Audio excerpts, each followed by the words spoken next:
Hey guys, it's Cathy Heller. Welcome back to Abundant Ever After. Guess what? My book comes out tomorrow. I feel that feeling like I'm having the baby. Like we've been talking about this baby. I've been waiting for this day and it's here. It's here tomorrow. Tomorrow, I love ya, tomorrow. Oh my goodness. So this week, as a way to celebrate the release of the book, I wanted to share a few pieces from the podcast book tour I've done. Over the last few months, I've been going on my friend's podcast to talk about this book and how it can help different audiences, whether they're focused on spirituality or business or finding more of that evolved sense of their authentic self. It's been so much fun. So we made a smorgasbord of clips from a few different interviews that I did.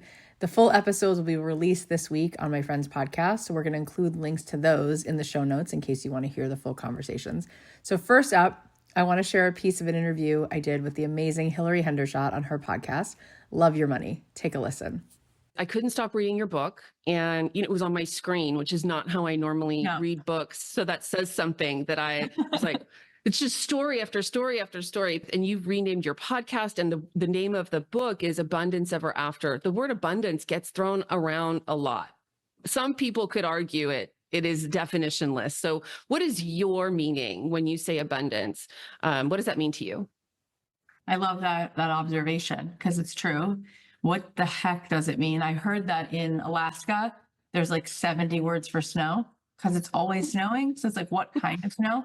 And I think it's the same thing with abundance. I think that we innately know that we want abundance. I think that's because we feel that on some level, there's a part of us that is abundant, which is our soul, which is our consciousness, which is our capacity for an infinite amount of creativity, an infinite amount of passion, there's something about us that does know there's an abundance.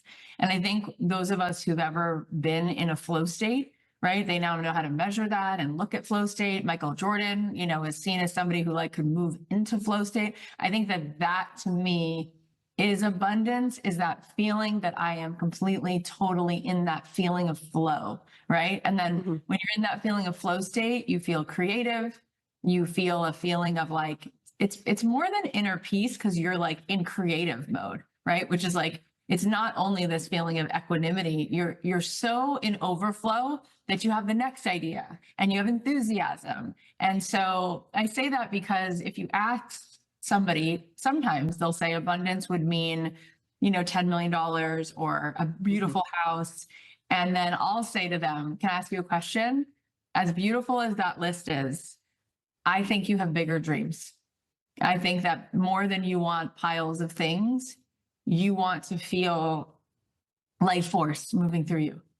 You want to feel excited, in love with life. You want your mind to be at peace. And then they say, yeah. So I say, okay, well, I think you can have it all. I think you can have a nice pile of things that you like. But I think more than that, you can probably find a way to meet yourself in your true state of being, which will feel like abundance. And I think for those of you listening, after Cathy shared that space and abundance, you can imagine what your bank accounts would look like in that state. There's probably a number, right? Because bank accounts get measured in numbers, and that number would support what you're up to and your infinite abundance. There was actually, Cathy, I don't even know if you know this. There was a segment on your podcast that I love so much. You compared limiting the resources that we deserve to saying that an oak tree shouldn't have more water or soil.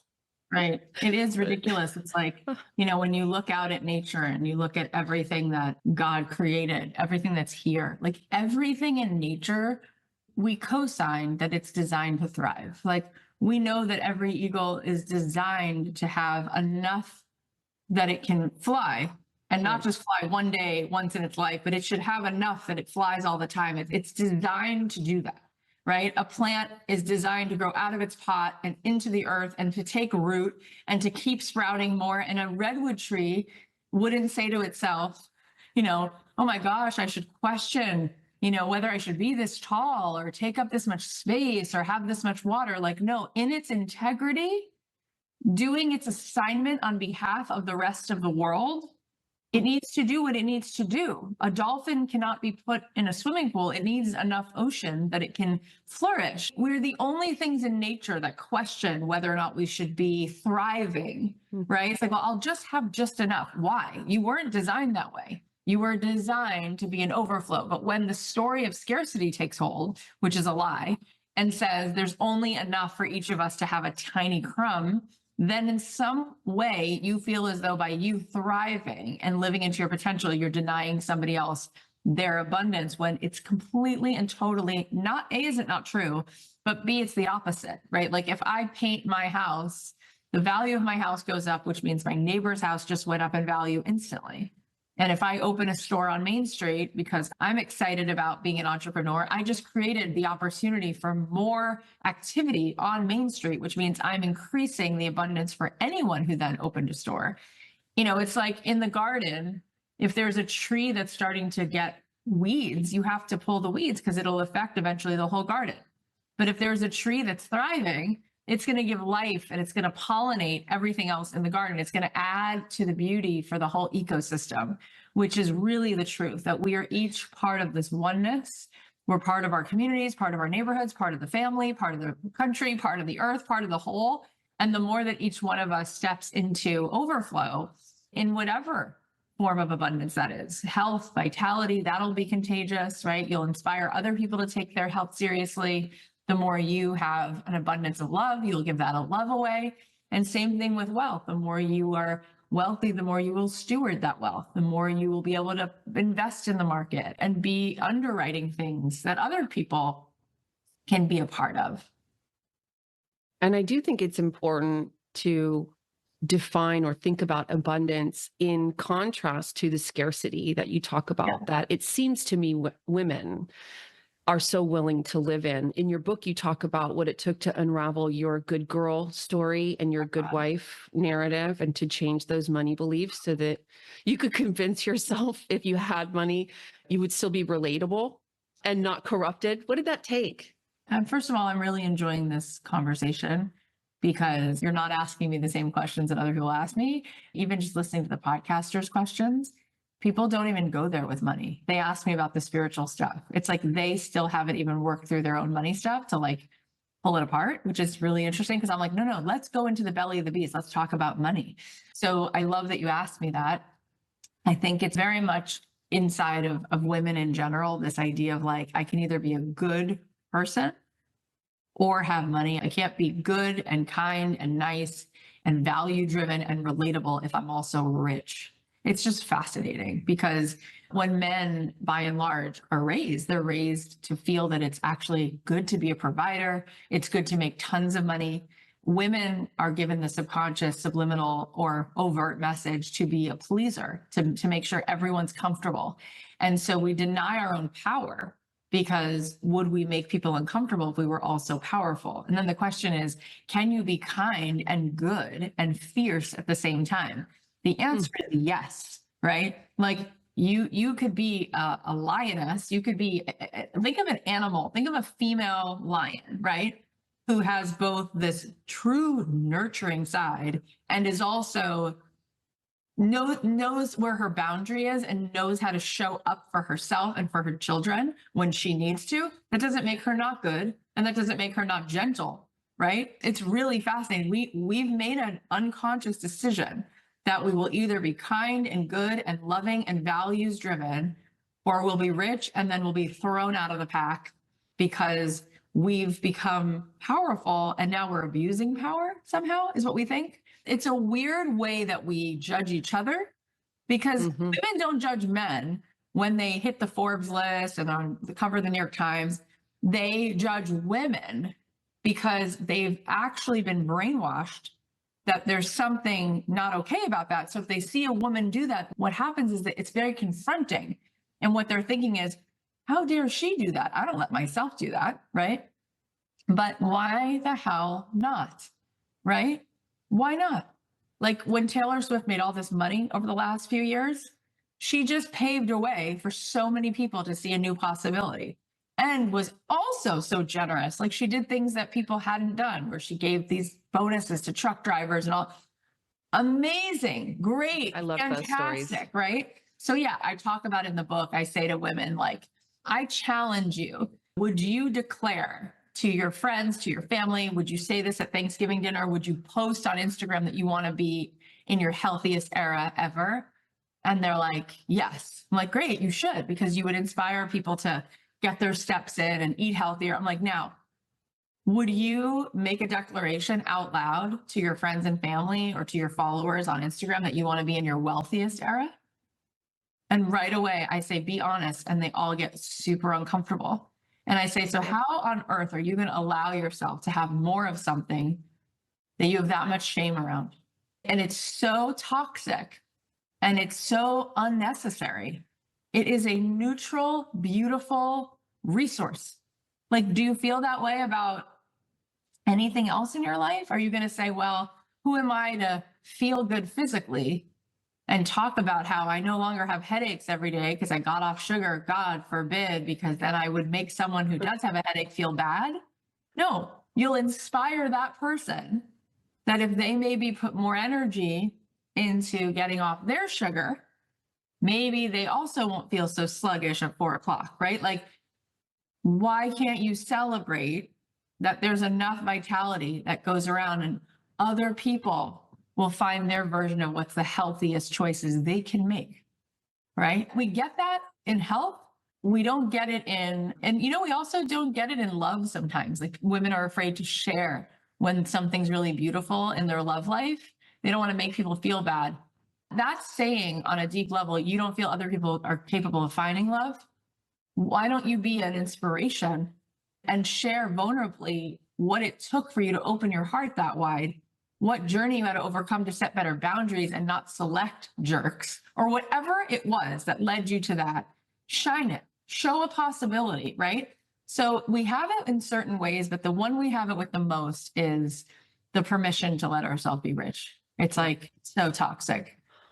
And contrasting Taylor Swift and the way she would go in city after city and like bless the city with 6-figure gratuities that she could afford to give. Contrast that with Mackenzie Scott. And I'm sure she's a wonderful person. And in the media right now, how she's getting credibility, how she's getting our blessings is by giving away billions of dollars, not by doing it, right? And she co-earned that money with her former husband. And interesting how she gets in the media and now we're exalting her because she's just dumping money, right? And that's what a billionaire, the third richest woman on the planet, has to do to get favor. And that's, I think, us foisting the patriarchy on ourselves. And again, I'm sure Mackenzie Scott is a great person. This is not a personal indictment of her.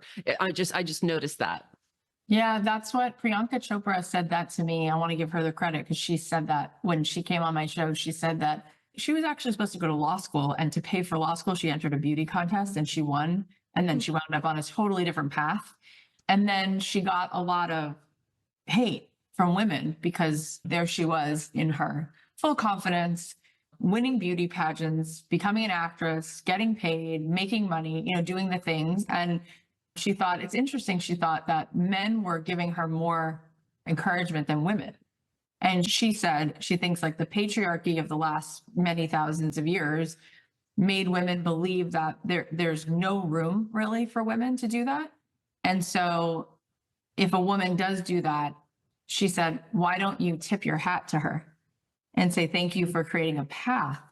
Like, let me actually shine your crown and put it back on your head, rather than say, wait, you're doing something that's wrong. And now I'm angry because I feel threatened or jealous, or you're not supposed to thrive like that, right?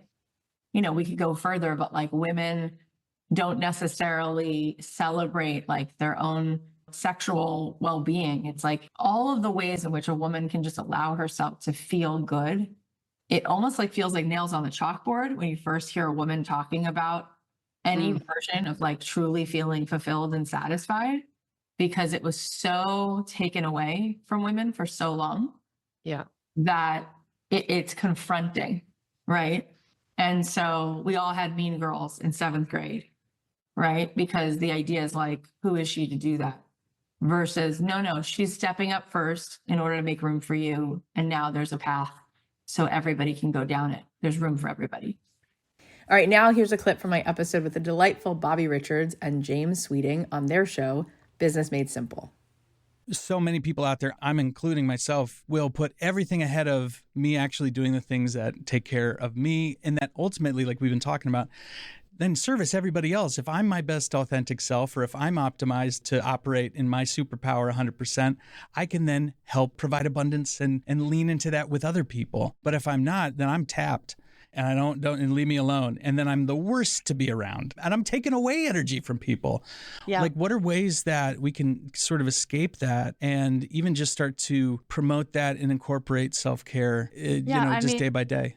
The first thing I would say is, like, in 2007, I took a class at UCLA on meditation. And I heard the teacher that day say something that I was shocked to hear, which is, you don't have to stop your thoughts. In fact, you won't. Your heart will always beat. Your mind will always spin. And I'm like, oh, wait, what? And she said, it's about witnessing that.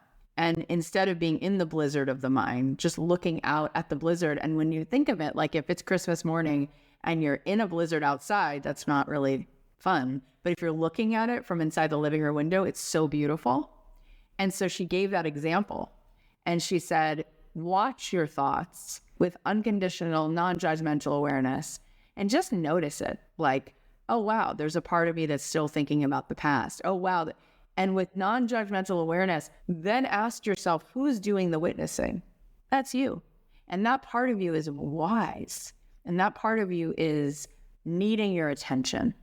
And so even if you only spend 5 minutes a day with a cup of tea in that sort of part of you that's really you, it's very fulfilling. It's very actualizing. And I think that's why of the 900 people I've interviewed, almost everybody has some kind of prayer or meditation practice. You get a lot out of that. Like, you could say self-care is like, get a massage, but it doesn't do as much for you as arriving at your own door, truly stepping back from the mind, because the mind will lie to you and say, you're not enough and here's what's not possible all day. Really, actually, because the mind wants to protect you, and whatever you've been through, it's like decided how to keep you from danger by not putting you in a place where you'll be vulnerable. So it lies to you all the time. And it's so awful, actually. But when you witness it, you take away its power. And then you feel this part of you that there's nothing urgent. You don't need to get the likes on Instagram. You don't need the money. And all of a sudden you come back into this feeling of wholeness. There's this equanimity. And so I say to people every morning, the way you choose what you're going to wear, you select your shirt. You should stop and select, how do you want to feel today? And close your eyes and say, what would ease feel like? What would connecting to the divine feel like? What would surrender feel like? What would joy feel like? And then close your eyes and for 90 seconds, see if you could feel that whole feeling just like in your body, and then open your eyes and go live your day. And I'm telling you, we're so good at actually tuning back into ourselves that little moments like that will change your entire life. If you were on a boat and you changed course 2 degrees and you kept going 50 miles or 100 miles, you'll wind up in a different continent. So these little changes, the really powerful ones, completely and totally shift you and give you back the joy that's available all the time when you're not running, because the mind will say, you're not feeling whole. You urgently need approval from somewhere outside of yourself. You're not feeling whole. You better make money. You better prove your existence. Run faster, go faster, do more. Exactly. It's such garbage. Oh my gosh, Cathy, thank you so It's much so for good. that. Oh man, It's I so needed good. that. And what I would just be curious for the listener right now that's just in the middle of a crazy, hectic season, overwhelmed. They're in the tornado. They're in the middle of the tornado. Yeah. Middle of the workday, listening to this episode. What's one practical thing in the middle of the day? I love that you kind of mentioned that first thing when you're even just choosing out what you want to wear. What's something like middle of the day just to try to bring some of that awareness back inside, recenter? Stop and fill up. Look outside and see if you can notice the 47 shades of green outside. Fill up. Notice when you go to drink that afternoon coffee or whatever it is, pause and taste it. Actually taste it. And then feel your feet on the ground.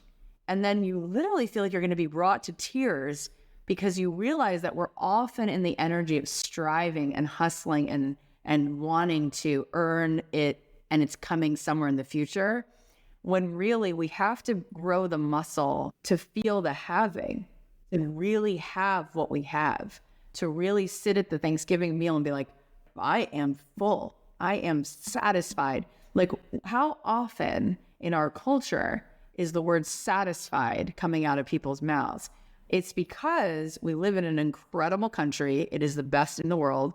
And it's great because we can always continue to create and improve, it's awesome. But it can very quickly ruin your capacity for joy because you just keep moving the goalpost. And I think in the middle of every day, you should have a moment where you feel truly satisfied and you enjoy your life and you say, oh, everything that I have right now is so fulfilling. And because of that, it's really fun to work on this project and it's really fun. But there's no urgency because I have the capacity to feel full in this moment. And what's really sad is you think about the people who look back on their life and realize how much they had that they didn't let themselves fully receive and enjoy it while they had it because they were always in the future moments. So they were never where they were. So I think that's a good middle day practice. I mean, what a plan of action. Like, we call out a plan of action in every episode where we're like, what's that main takeaway from the conversation that the business owner or our listener can immediately just implement right after they're done listening? And that pause and fill up is invaluable. It's invaluable. I love that you think that. Thank you.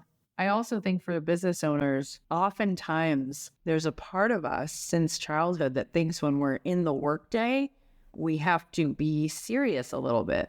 And often if I'm in the middle of a project, whether we're planning an event or working on some marketing, and it's starting to feel a little crispy, as you would say, I stop and I say to my team, let's delete all of this for a second and just ask a question, which is, how could this be more fun? And I'll then often realize right away what's feeling like pressure or what's not feeling fun.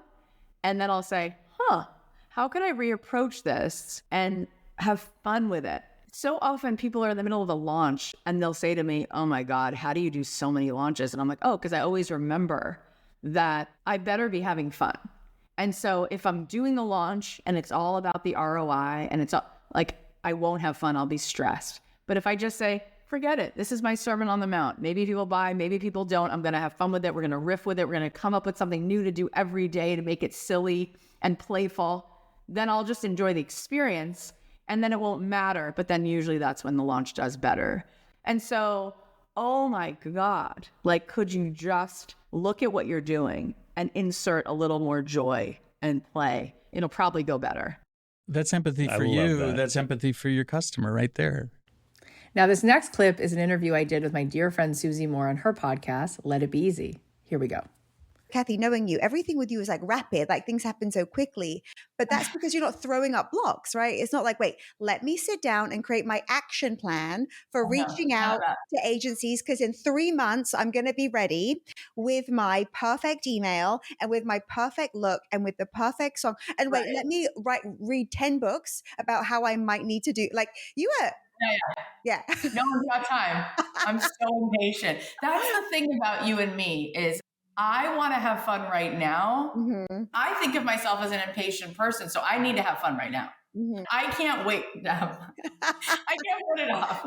Like if my kids are taking extra time putting on their shoes, they know like mommy's getting in the car. Like I have no time. I'm going, which is why when people are like, well, how do you wait when it's like, okay, so you start the podcast, but then you didn't make money right away. I'm like, are you kidding? Like I'm having a blast just doing it. Like exactly. That's the difference. I don't have the patience. And I also don't have the patience to prepare because I believe that we are the most impressive when we are in the moment and love is the most impressive thing. And so you've been preparing your entire life in every moment to be you in every moment. And the only thing that people really find impressive is someone who's not trying to be impressive, is someone who's present. So they're available to be in the moment and listen and connect. And that's when the coolest stuff happens. So it's about letting go of the control. and letting go of trying to predict it and not being afraid. Because like you just love people so much, you could just make space. This is what I think is skipped over so casually, but it's really the main point. It's, people will say things to me like, oh, so how long did it take after you first started XYZ until there was an ROI, right? And I understand the question, right? And look, I'm curious. It's like, okay, so someone starts training for a marathon. How long? I suppose that's an interesting question, maybe. But we're missing the point when it's like, every day. Okay, I'll tell you something, Cathy. One of my favorite memories from being in Kyoto, you know how they have those beautiful temples and the gardens are made of tiny, tiny, tiny, tiny stones, millions of them. And every single morning, the people who work at the temple put them into these gorgeous, like they look like waves. It's like a work of art. And you're not supposed to walk on them, but look, some people do. But surrounding the temple, it's like this perfect work of art. Millions of stones, created in waveform. It takes hours every morning. And I asked a woman who worked at the temple, I was like, if it takes so long to create and it's not windy or rainy, why don't you just allow it the next day? Why don't you just use yesterday's? Like, why do you need to keep doing it? And she said, there's no more beauty in enjoying the garden than creating the garden. Like life, right? It's like, are you happy when you have your baby? Are you happy when you get $1 million? It's like, what about this is a fun experiment. I'm so alive sending these emails, driving to the appointment, picking up the stuff. I mean, that's just as maybe even more fun than okay, your song's been purchased. Because you go, okay, there's a check, piece of paper, deposit. What next? You want that excitement again. And you're just in this motion, I feel, but everyone's skipping over that part. They're like, well, how long is it going to take until I get... Yeah, I'll tell you something I think is just so beautiful is that everybody's heard, the biblical idea that God created the world in 7 days, but the seventh day he rested. Okay. Yes. He, she, the divine. Here's an incredible piece of Jewish mysticism. What does that mean? Why doesn't it say the Lord created the world in 6 days and on the seventh day there was rest? It's because part of creation is the enjoyment of what you made. When you're watching Rachel Ray or Martha Stewart or Ina Garten and they're cooking something, the part that we love is at the end when they take a bite of it, right? To think about that for a second. Like if you skip that part, you missed 1/7 of the actual creative whole process. To sit back, to appreciate the art, to appreciate, I just recorded and narrated my book, and I thoroughly enjoyed getting to step into that booth and slowly read it out loud for myself. After 2.5 years of pulling and writing and editing and chopping and adding and whatever, it's like, that was a very fundamental part of this entire process, was just sitting and slowing down and taking it in. And it is more fun because if we're outsourcing any of what we think will be fun to somewhere in the future or something outside of ourselves, it'll never come. It'll never come. One of the stories I love that points to this, which is not in the book because it happened after I turned the book in July, after my dad passed. It was so kind of you to come spend that breakfast with me, which was like a 4-hour breakfast. And then we went through the Shiva process in Judaism. We sit Shiva for a week, which is really powerful. You just really sit, allow yourself to feel the sadness. And then the re-entry can be a little bit like bumpy. You're like, oh my gosh, the cars are driving so fast and I'm getting back into it. So it was 2 weeks since my dad had passed. And my husband said, the girls want to go out to dinner. Do you feel like you'd be ready to go out to dinner? I'm like, let's try it. So we go to dinner and I was feeling a little bit like, wow, the world is like, it's fast and it's loud. And I've been in this like cocoon, you go through hospice, you sit with someone in hospice. It's like a very tender, powerful, beautiful, everything that is in hospice. Everyone who walks in the room is so clear about what matters most. So then when you go back into the world and everybody's kind of having whatever experience they're having, you're thinking, wow, this is so different. The music is different here. Okay. So I was having that kind of like experience at the restaurant. and feeling that feeling of being a little bit out of sync with the world. And then I heard the table next to me. It was a couple. They were talking. And I turned to my family, my daughters, my husband. I said, they're on a first date. I can tell based on the conversation. And we were at one of these sushi restaurants that's such a good one that it's like a hole in the wall and the tables are super close to each other. So I said, you know what? Because I haven't been feeling amazing, what would feel really good is to just give love away for no reason. So I say to my family, I'm going to buy them dessert because they're just so cute. I stand up, turn to the table, get up, and I say, are you guys on a first date? And they say yes. And I said, that's so cute. I'm sorry, I couldn't help it here. You're literally sitting 8 inches from me. And I said, I want to like throw some love your way. So pick a dessert and I'll buy it for you.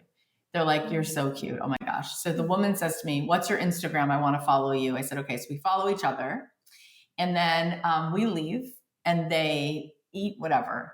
An hour later, she texts me and she's like, you were so sweet. And the dessert was amazing. They got the fried ice cream. I said, great. Do you think you'll go on a second date? And she said, I'm not sure. She said, but I have to tell you something important. She said, what you did was so impactful because I'm a widow, she said. And this was the first date I've had since my husband died 4 years ago. And you don't understand that when you did that for me, I thought to myself, the world is a kind place and I'm ready to go back in the world. And I wrote to her and said, well, that's fascinating because I was having a moment because my dad passed away July 3rd, which was at the time, it was very recent.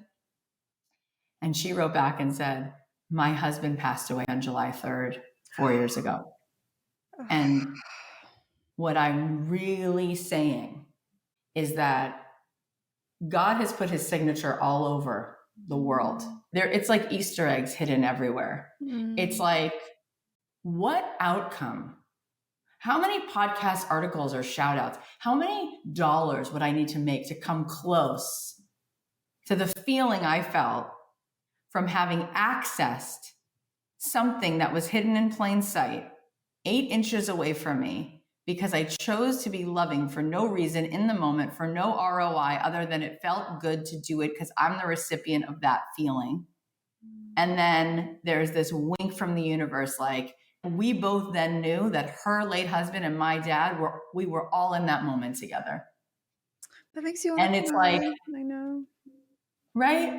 How many moments like that do we miss because we think what we want is this outcome, which won't feel good anyway, when really you could walk into your day and think, how much juice, how much beauty, how much light can I get to feel today? That's the outcome. When that becomes what your abundance is, when you feel that and seek that and just keep generating that, you can't miss the synchronicity, and then you don't need any other outcome. Yeah, no one else has really said it in this way apart from you, Cathy, ever that I've observed. And I read all the books and do all the things. And when you share it in this way of, what it is that you want, it's just being you, fully you. It's not, steps, tactics, blah, blah, blah, blah, blah. They're all available. But you're just like, but it's you, like you being able to receive. I love how you speak about how we're radios and how this is what your teacher taught you, and receivership and what are we tuned to. And it's always up to us. I've always known that, right? You can be in any situation, a miserable situation, and be good. Like even living in shelters, Cathy, growing up, it was fun. There were loads of kids to play with and it was constantly kind of exciting. Like, and when there were kids who would arrive who were sad, they'd say, bring Susie. Because I liked it there. And I'm not saying, I'm putting a Band-Aid. No, it's actually very pleasant living with other families, and plenty of families live that way in communities all over the world. It's just that shelters are like, oh, that's so terrible. And look, I probably wouldn't choose it, but I have plenty of joy in those years. And I think to myself, sometimes you go to Saint-Tropez to a 5-star hotel and everyone's scowling and they're complaining that it's not coconut milk, it's almond milk. And look, we all have these moments, but... The same way that you just said that you haven't heard someone say what I said, which I find that's such a cool, unbelievable compliment.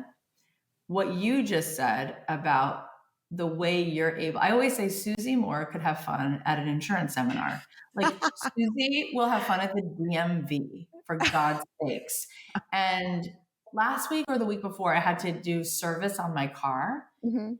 And I go to the service and I remember that they have this incredible cappuccino machine where you can make any kind of latte thing. Yeah. So I was like actually really looking forward to that. I know So you go love your over. coffee drinks. Yeah. I really do.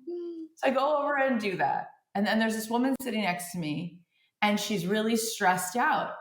And she says, they won't give me a loaner car. I can't get to work. And I said, oh no. And so I then asked the guy behind the counter, I go, would you be able to get her a loaner car? What? And he said, no, you got the loaner car because your car's under warranty. Her car is 11 years old, so it doesn't qualify for it. Then I turned it around to her and I said, where do you need to go? She's like, I need to get to work.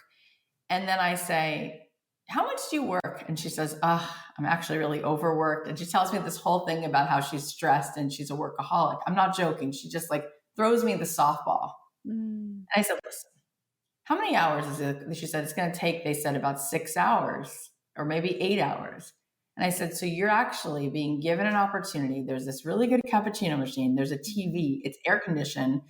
Do you have a phone? She's like, yeah. I go, there's podcasts, there's content. I go, what if you're being asked to not work today? And she started to cry. It's just like, we are so sure what it is that we're after that we miss how magical the universe is and how it's always, the universe, the way it's designed, like you look at a garden, it knows how to repair itself and move into wholeness. Wherever you put a tree, the tree will move wherever it needs to move to find the water, right? We have been put in a universe that didn't forget about us. It understands how to move everything into wholeness. And when we get that and we let go of trying to stress and figure it out, and we just do our part, which is to find that homeostasis, to find that joy, to open our heart, to be at peace, the synchronicity will take care of itself. All right, one more clip from my interview on the Terri Cole Show, hosted by Terri Cole. How does someone overcome the feeling of being unworthy or the imposter syndrome? I'm not enough. Who am I to write a book that changes the world? How do we get over that? Or what are your thoughts about that?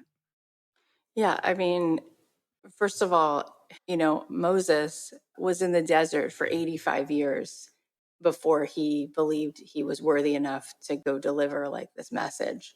So that's just an example of how this idea of who am I to do this? He was like, God, I have a list, but I can't talk, pick someone else. He's like, no, I think it's you. I think that that's a very human journey. I also think, as my friend Tracy Litt says, I like it. She says, we manifest at the speed of safety.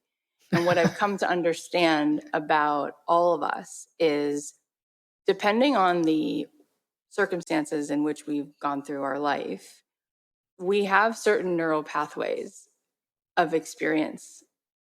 And when something is greater than what we've received before, we literally don't have a way of understanding that that's safe. So I say to women all the time, why not try on telling yourself it's safe to be abundant? It's safe to receive. What the ego does, because it really loves us, it really wants to protect us. So it sets up a lot of ways for you to not be vulnerable. So when we're young, and you know this intimately, having had to practice for so long, when we're young and we go through different ruptures and different wounds, the first thing it thinks is, oh, I know how to protect myself. I will not be vulnerable. So I won't have intimacy. And part of what creates intimacy is receiving, needing someone else, allowing that openness. If you look at the anatomy, the woman in the anatomy, when you're creating a child, a woman's body is receiving and a man's body is giving. And there needs to be some level of openness to that. So that takes a lot of vulnerability on a certain level to receive, right? And so receiving from someone is such a gift, because what you're doing is you're saying there's something you have to give that I will receive, that I maybe could need, which makes that person feel a lot of purpose and really close to you. So a really cool way that your ego thinks to defend you is to say, you don't need anything from anyone. You're good, because it's not safe. Because there were times where maybe by allowing yourself to be open and vulnerable and receive from someone, your walls were down and you got hurt. So it's interesting. There's different light bulbs, right? And some light bulbs have the capacity for 40 watts or 75 watts or whatever it is. We are each like that. We have a certain capacity to receive. And then when it gets beyond that, we'll literally feel very vulnerable. So we will sabotage. We'll create a rupture in the relationship, or we'll put a hold on, I can't make more money than this, because we'll start making some connection in our mind that if I make more money, I'll be more obligated, or I'll be more responsible, or people all of a sudden will leave. So what's interesting, one time during COVID, actually a few years ago, I'm Jewish, but I love Christmas because who doesn't? And I felt bad that my kids, so many of their like things were taken from them. So I wanted to like do Clark Griswold, like crazy amounts of Christmas lights.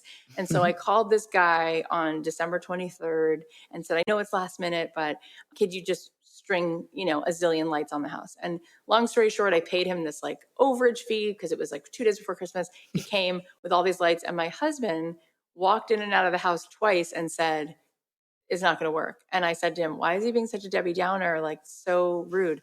Anyway, long story short, we finally get all the Clark Griswold, the little like Buddy the Elf and the Santa sleigh, and there's thousands of lights. And we go to turn them on. And sure enough, not only is my husband correct, but not only do they not go on, the refrigerator in my house goes off, and then my computer goes off, and I couldn't open the garage door. And I say to my husband, can you come out and help me? And he said, here's what I tried to tell you. We don't have enough in the breaker to hold this much light. You would have to add a panel to the breaker. We don't have the capacity to hold this much light. And I said, that is the most brilliant metaphor for my book, because there's a pharmaceutical concoction, as Dr. Joe says, that makes you feel like you. A little bit of stress, a little bit of ease. And if you have too much ease, you go, wait, I don't feel like myself. Where's the shame? Where's the doubt? Oh, okay, now I feel a little bit more familiar. This is who I was yesterday. This is my personality. Okay, so you go back to that set point.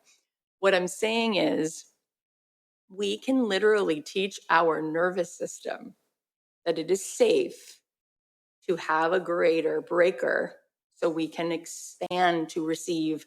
When somebody goes to say, I'll pay for dinner, you can say, it is safe to say thank you. I appreciate it. I receive that. When somebody wants to pay you, it is safe to own your side of the street and let them own theirs and say, let's go. I appreciate it. I receive it. Let's work together. We can tell ourselves. And what's so cool about the brain, and this is where I love that I was able to study both the spiritual aspect, but also the actual brain science of it. What's so cool about the brain, and I've seen this on brain scans at UCLA, when you do that, you will literally sprout new neural pathways that will support you, just like a bigger light bulb.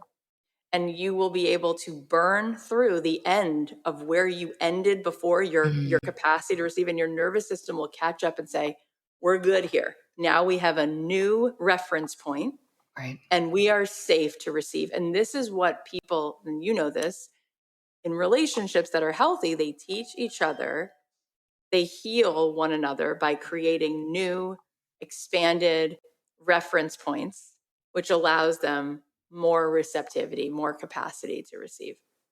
Well, I hope you enjoyed those little previews. And again, if you want to listen to the complete interviews, you can go to the show notes to follow all those podcasts, because they're going to be released this week, the full episodes.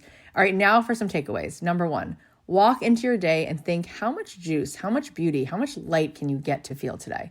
That's the outcome. Number 2, the universe is designed to move into wholeness. When we let go of trying to stress and figure it out, and we just do our part to find that homeostasis, to find that joy, to open our heart, to be at peace, the synchronicity will take care of itself. Number 3, more than you want piles of things, you want to feel life force moving through you. You want to feel excited and be in love with life. You want your mind to be at peace, and you can have it all. You can find a way to meet yourself in your true state of being, which will feel like abundance. Number 4, everything in nature is designed to thrive. You were designed to be in overflow. Number 5, we are each part of the oneness. We're part of our communities, part of our neighborhoods, part of the family, part of the country, part of the earth, part of the whole. The more that each one of us steps into overflow in whatever form of abundance that is, it'll be contagious. Number 6, stop and fill up. Look outside and see if you can notice the 47 shades of green. Feel your feet on the ground. Take a moment in the middle of every day when you feel truly satisfied and enjoy your life and say, everything that I have right now is so fulfilling. Number 7, have fun. Insert a little more joy and play into whatever you're doing.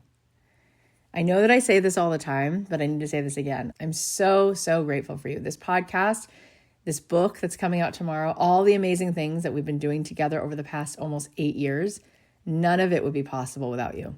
And if you want to join a special live book launch party I'm doing tomorrow on Zoom, December 3rd at 9 a.m. Pacific, we're going to be celebrating together. Go to cathyheller.com/Cyber Monday for all the details on how you can be a part of that. And if you don't want to miss the fun episodes we have coming on the podcast, please follow along on Apple Podcasts or Spotify or wherever you're listening. And if this resonates with you, share about the podcast with somebody today. And if you haven't yet ordered the book comes out tomorrow. Go to cathyheller.com/book. You can take advantage of the bonuses that we have up there and go ahead and get a copy. Even if you've bought one copy, maybe go buy another copy and you can give it away as a holiday gift. I am so excited to hear what you guys think.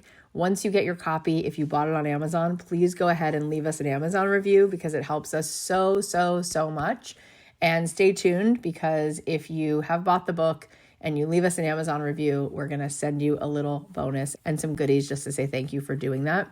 And if you have a Goodreads account, you could leave a review on Goodreads too. So go buy the book, buy another copy of the book, buy another copy for your Aunt Marjorie, for your best friend, for your mom, for your sister, for your dental hygienist. Buy some books. The book comes out tomorrow. Thank you for being a part of this journey. It means so much to me. I think you'll really love this book. And if you did buy it on Amazon, please go ahead and leave us a review there. I love you so much, and I'll talk to you soon.